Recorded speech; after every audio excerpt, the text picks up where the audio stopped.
हिन्दू राष्ट्र कायम होस् भन्दै पर्वतवासीहरूले निकालिएको यो शान्ति र्याली हो। यो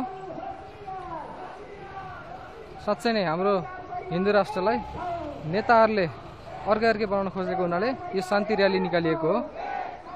यहाँ पर्वतवासीका सबै साथीहरू हुनुहुन्छ।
धर्मनिरपेक्षता खारेज गर।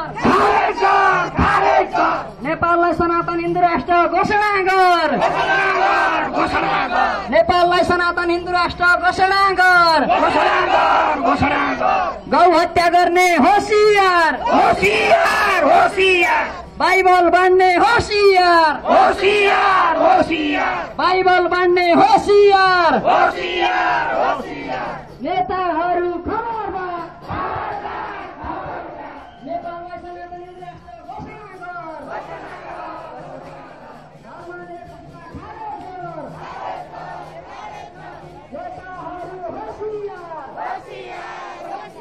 ओमकार परिवार एक छौ। ओमकार परिवार एक छौ। लोभ लालचको धर्म परिवर्तन बन्द गर। लोभ लालचको धर्म परिवर्तन बन्द गर। धर्मनिरपेक्षता खारेज गर। धर्मनिरपेक्षता खारेज गर। गौ हत्या गर्ने होशियार। गौ हत्या गर्ने होशियार। बाइबल बाँड्ने होशियार। बाइबल बाँड्ने होशियार।